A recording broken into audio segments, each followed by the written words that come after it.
I'm grateful for the important contributions Letras Latinas has made to Latinx Latina literature. I have had the opportunity to engage with fantastic poets and artists thanks to Letras Latinas, writers like Rosa Alcalá, Roberto Tejada, and Ada Limón, among many others.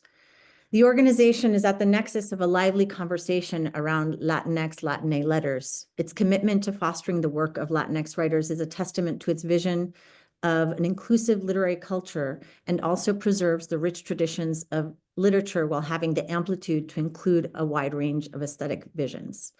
And I'm just going to read a couple of poems from my collection, Bee Recorder.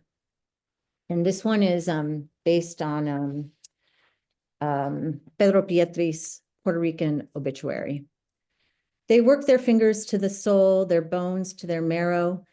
They toil in blankness inside the dead yellow rectangle of warehouse windows, work fingers to knots of fire, the young, the ancients, the boneless, the broken. The warehouse does too, to the bone of the good bones of the building, every splinter spoken for. She works to the centrifuge of time, the calendar a thorn into the sole dollar of working without pause, work their mortal coils into frayed threads until just tatter.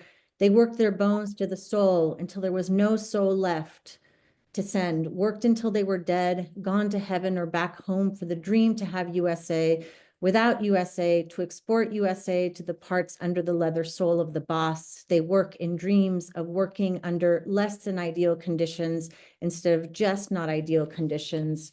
Work for the shrinking pension and never dental, for the illusion of the doctor medicating them for work-related diseases, until they die, leaving no empire, only more dreams that their babies should work less, who instead work more for less. So they continue to work for them and their kin. They work balloon payment in the form of a heart attack. If only that'll be me someday, the hopeless worker said on the 13th of Never, hollering into the canyon of perpetual time.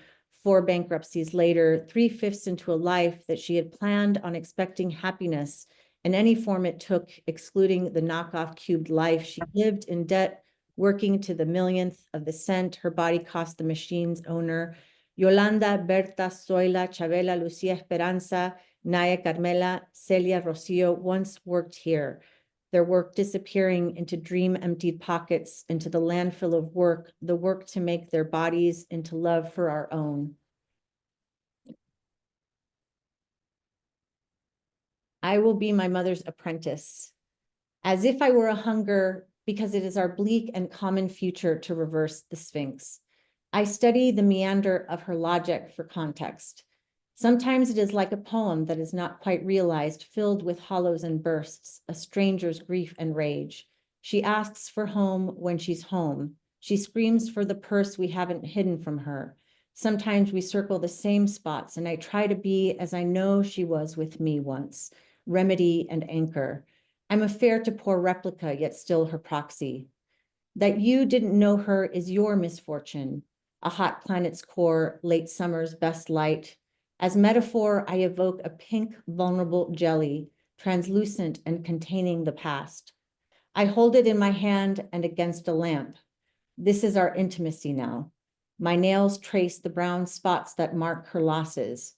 Beautiful and sad and strange, I say, because I've made her into something else. Thank you.